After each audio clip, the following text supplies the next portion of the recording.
At ito na nga mga idol, ang Rusi Adventure 150i.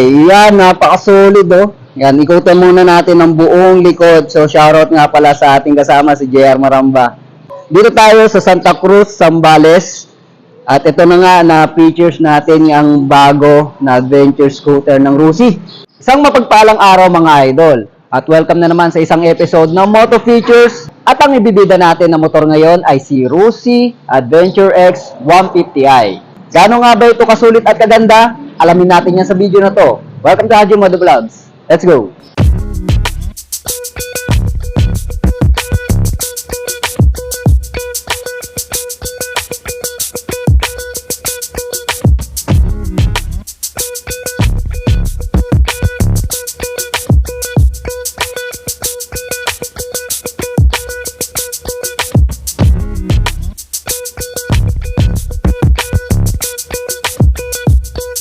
So, unahin natin sa kanyang harapan mga idol, makikita natin, bubungad sa inyo sa harapan ng kanyang windshield na adjustable po mga idol. Ayan.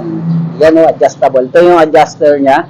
So, windshield na mahaba para sa protection sa hangin, sa pagkapagod sa hangin. At makikita din natin sa gilid niya, ay meron po siya USB charger na kung saan pwede ka na mag-charge anytime, anywhere. So, dito naman sa kanyang bandang harapan, meron tayo makikita ang dalawang texture, isang carbon lodi and glossy black. Okay? All around, meron po siya dito ang carbon lodi. Yan. Yan. Tapos ito yung glossy. Sabay dito rin may carbon lodi din. Alright? Then sa gilid, makikita natin na FI Euro 4, compliant na po siya. Then FI meaning fuel injection, very efficiently sa gas. Sa kanyang headlight, gumagamit po siya ng projector light na mas maliwanag at syempre mas maganda siya tignan. Para siya si Bumblebee tignan, no? Na kulay black. Okay? Pagdating naman dito sa baba niya mga idol, mayroon makikitang rubber boost protection sa kanyang suspension. Okay?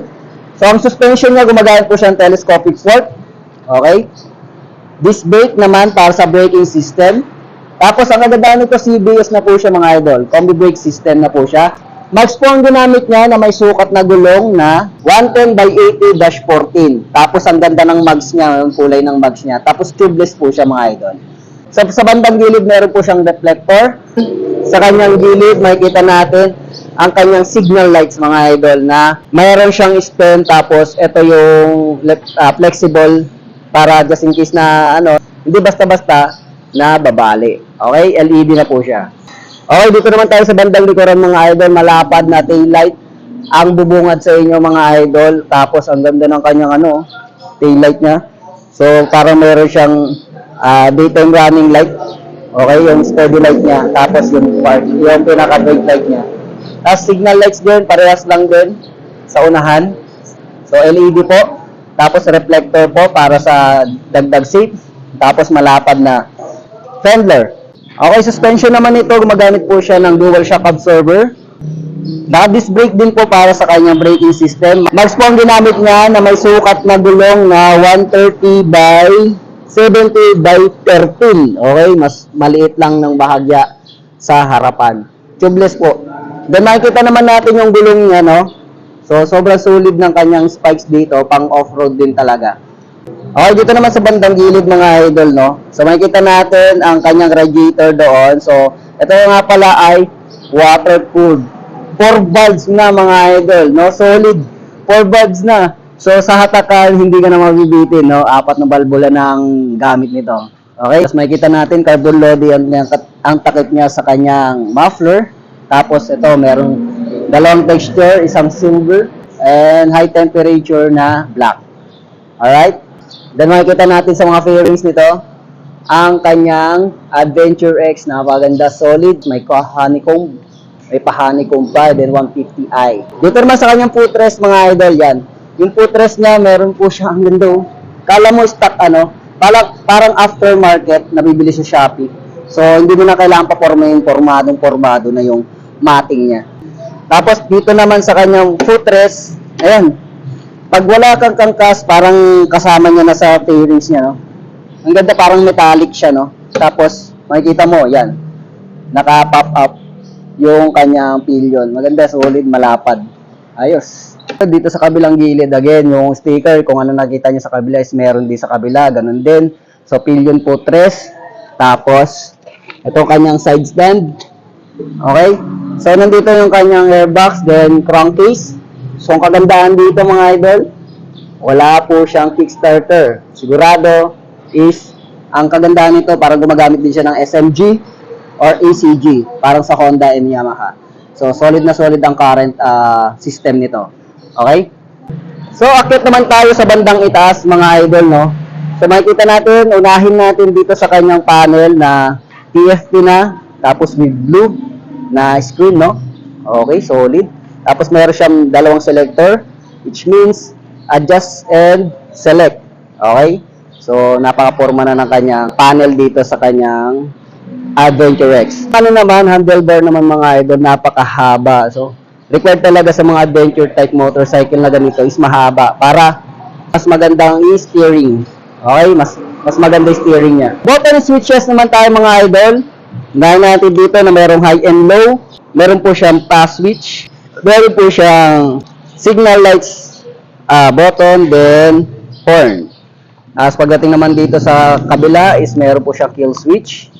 Then, katayan po ng headlight, tapos electric starter. And then, sa controls naman mga idol, ito yung total control with brake lever sa unahan. Tapos, hand grip with brake lever sa hulihan. So, sa bandang ibaba naman tayo mga idol, no? Meron siyang utility packet. Kung sakaling ikaw magcha-charge, yan nga, meron tayong charger dito. Ito, pwede mo lagyan ng cellphone dito or anything na very valuable. Then, ito naman yung kanyang susian. At ito ang kanyang susi mga idol. Yan. Laki. Yan. Kitang-kita. Yan yung kanyang susian na mayroong siyang on and off lock open ng gasolina. So, meaning nandito yung gasolina mga idol. Yan. So, just in case na tinatamad ka tumayo, so nandito na, nasa harapan na yung kanyang refiller ng gasolina.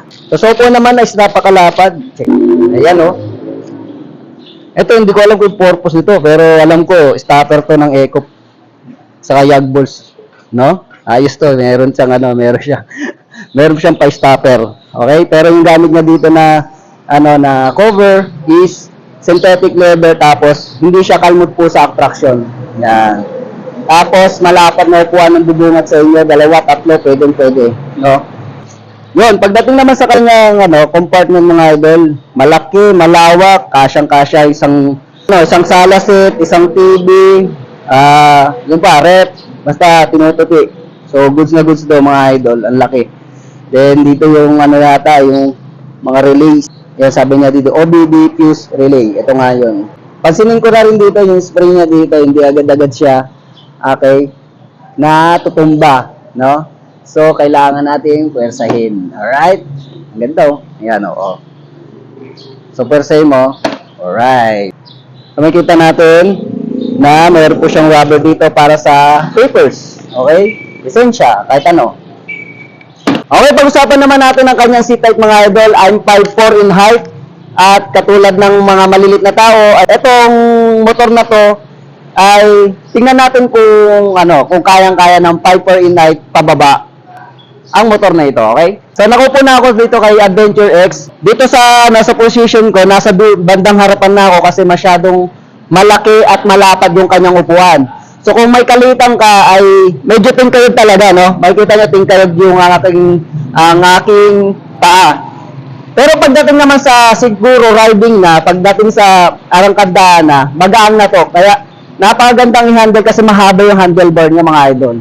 So, solid na solid kung rough road ang iyong pupuntahan kasi adventure nga. So, on-road and off-road, pwede po siya. Then, pagdating naman sa kanyang kilo, mabigat din siya. Pero pagdating sa arangkadahan na or pagdating sa maneho na, is magaan na kasi 150i ito. So, nakasubok na rin ako ng Honda na adventure scooter na okay sa all-right naman talaga. So, all goods na rin. Recommended ito sa mga lady rider, kahit mga may maliit na kapangangatawan, kaya okay kasi magaan lang naman ang motor na to. Hindi naman siya masyadong kabigatan talaga. Okay guys, pag-usapan naman natin ang kanyang presyo with regards sa cash and installment nito via Rusi, Santa Cruz, Zambales. Ang Adventure X 150i ay may cash na 110,000 pesos.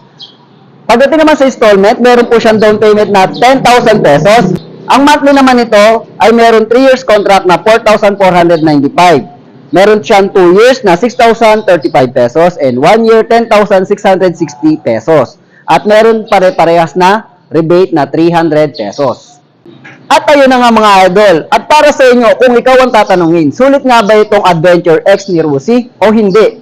I-comment mo na yan para mapag-usapan na. At para tapusin ang video na to, huwag sanang kalimutan mag-subscribe at i-hit ang notification bell para lagi kang updated sa mga ganitong klaseng impormasyon tungkol sa mga bago at lumang mga motor. At i-like at i-follow nyo na rin ang ating munting page na Haji Motovlogs TV. Ito po si Haji from Haji Motovlogs. Thank you for watching and peace out.